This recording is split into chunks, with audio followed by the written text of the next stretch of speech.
বর্ষা মৌসুমে বিলে থই থই করে পানি, তখন পাড়ি দিতে হয় নৌকায়। এরপর পায়ে হেঁটে কাদামাটি মারিয়ে চলাচল কিছুদিন।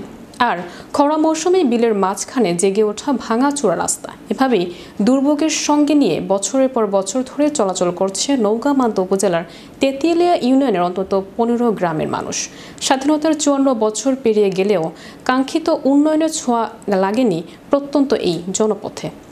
স্থানীয়রা জানান, বিলের ভেতর দিয়ে টেকসই রাস্তার পাশাপাশি একটি সেতু নির্মাণের প্রয়োজন ছিল, কিন্তু এলজিডি দপ্তর রাস্তা ছাড়াই খামখেয়ালিভাবে বিলের মাঝখানে সেতুটি নির্মাণ করে। রাস্তা না থাকায় জনগণের কোনো কাজে আসছে না 3.5 কোটি টাকা ব্যয়ে নির্মিত সেতুটি। উপজেলা এলজিডি দপ্তর সূত্রে জানা গেছে, 24 মিটার দৈর্ঘ্যের সেতু নির্মাণ করতে ব্যয় হয়েছে 3,34,52,746 টাকা। 2022 সালের ফেব্রুয়ারি মাসে সেতুটির নির্মাণ কাজ শুরু করে ইথেন এন্টারপ্রাইজ নামের একটি ঠিকাদারি প্রতিষ্ঠান। কয়েক দফা দর বাড়িয়ে কাজটি শেষ হয়েছে চলতি বছরের জানুয়ারি মাসে।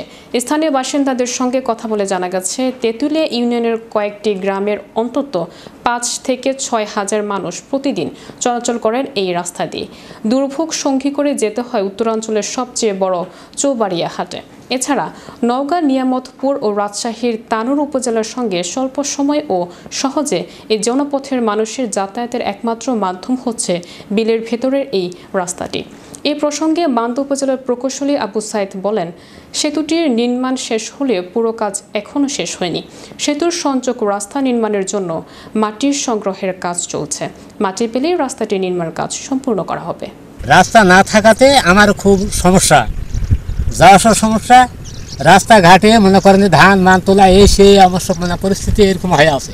এখানে হলো ব্রিজ হয়েছে, রাস্তাঘাট নাই, খুব সমস্যা, জনগণের খুব সমস্যা, যাওয়া আসার খুব সমস্যা।